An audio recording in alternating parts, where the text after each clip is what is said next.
Allohni tanidingmi? Rahmatini bildingmi? Adolatini, lutfini, senga bo'lgan muhabbatini bildingmi? Da'vatini tushundingmi? Agar bularni bilgan bo'lsang, boshqalardan behojat bo'lasan. Agar Allohni tanigan bo'lsang, unga iqbol qilasan. Agar uni tanigan bo'lsang, istig'for etasan. Agar uni tanigan bo'lsang, unga tavba qilasan. Agar uni tanigan bo'lsang, suyanasan. Agar uni tanigan bo'lsang, mahzun bo'lishing mumkin emas. Agar uni tanigan bo'lsang, baxtli bo'lasan. Chunki qalbida chin iymoni bor odam dunyoda baxtsiz bo'lishi mumkin emas. Har qancha musibat ustingga kelmasin, bu ham o'tib ketadi. Musibating tugamasa, sen tugaysan, sen ketasan. Allohning huzuriga borasan. Sening iymoning bor. Haqiqiy iymoni bor odam dunyoda mahzun bo'lishi, baxtsiz bo'lishi mumkin emas, birodar. Bir yosh yigit harbiy xizmatga bordi. 1 oy 2 oy xizmat qilgandan keyin otasi general. Shu harbiy qismning generali. Endi serjant unga do'q bo'lsa qilyapti, qo'rqityapti. Endi shu bola o'tirib olib, yig'ilib, xavotirga tushdigi aqldanmi? Agar qo'rqib xavotir olayotgan bo'lsa, bitta serjantdan, demak otasini tanimas ekan kimligini. Chunki harbiy qismni kattasi kim edi? Shu generalmi, shuni otasimidi? Demak otasini tanimabdi bu odam. Seni birov qo'rqitsa qo'rqma. Birov va'da bersa ishonvorma. Birov tushkunlikka tushsa qo'rqib ketma. Chunki bu olam kim qo'lida? Allohni tanigan odam birodan qo'rqmaydi, birodan umid qiladi. Kim aytgani bo'ladi? Kim aytgani bo'lyapti? Qo'rqmang birodar, xotirjam bo'ling. Dada, tuya 1 tanga bo'pti, bitta tilla tangaga tuya berar ekan desa, bolam qani o'sha tanga deyapti. Yo'qda. Oradan 1 yil o'tdi, dada, mana endi tuya 100 tanga bo'pti desa, mana tanga bo'lim deyapti. Ya'ni 1 yildan keyin tuya minish yozilgan, 1000 tanga bo'lsa ham minasiz. 1 yil yo'qmi minishingiz? Minmaysiz.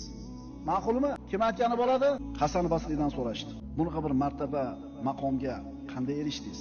2 ta narsa bilan deb javob berdi Hasan Basriy. Odamlarning dunyolaridan behojat bo'ldim, odamlar mening ilmimga muhtoj bo'lishdi. Basra ahlidan so'rashdi. Shaharlardagi eng boy odam kim?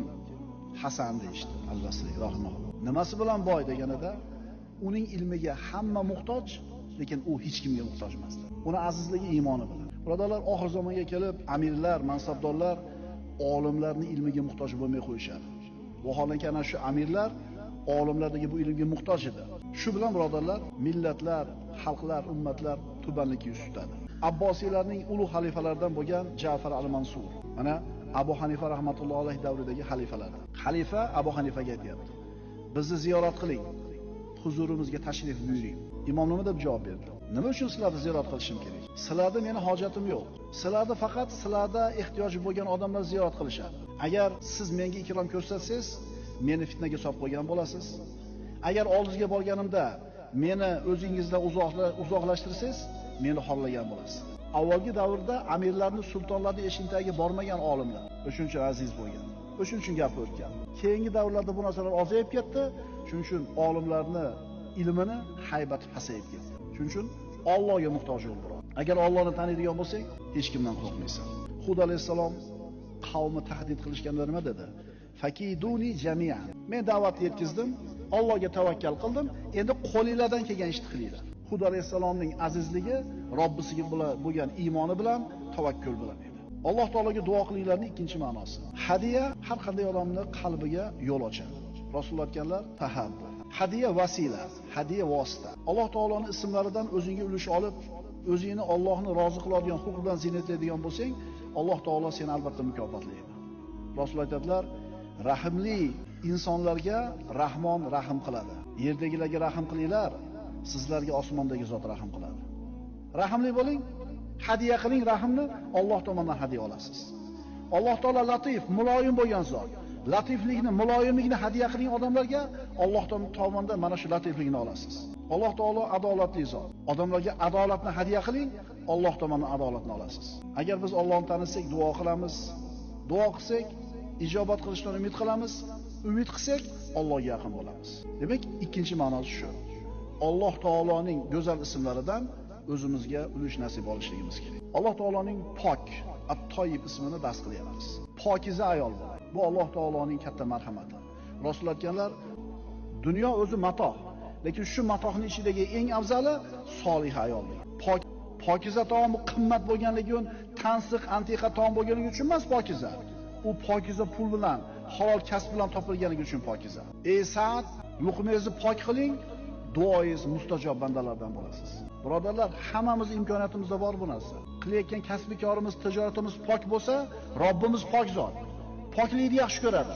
Bunaqa odamning qilgan duosi ijobat. Pok uy. Qanaqa bo'ladi pok uy? Ma'siyatlarga yo'l yo'q bu uyga. Eshigi yopiq. Alloh norozi bo'ladigan ishlar yo'q. Bu uyda haromiyatlar bo'lmaydi. Pok do'st qanaqa bo'ladi? Seni savobli ishlarni qilishingga doim ko'mak beradi. Munkardan qaytaradi, yaxshilikka buyuradi. Biz birodarlar fitnalar davrida yashayapmiz. Robbana la taj'alna fitnatan lil ladina kafaru. Parvardigor bizlarni mana shu kofir bo'lgan kimsalarga aldanuvchi qilib qo'ymagin. Musulmon odam kofirlar tomonidan keladigan fitnaga aldanuvchi bo'lish kerak emas. Aksincha shu kofirlarni fitnaga uchratish kerak. Bu nima degani? Qanaqa qilib uni fitnaga uchratasan? Sen kalima keltirgan musulmonsan. O'zingni musulmonligini da'vo qilyapsan. Ammo hayoting diningga muvofiq emas. Shariat doirasidan chiqib ketgansan. Ishingga vijdon yondashmaysan, eplamachisan, va'dangda turmaysan, yolg'on gapirasan. Buni ko'rgan kofir nima deydi? Men haqman deydi. Mana shu ishlarni men qilmayman. Va'dasida turadi u.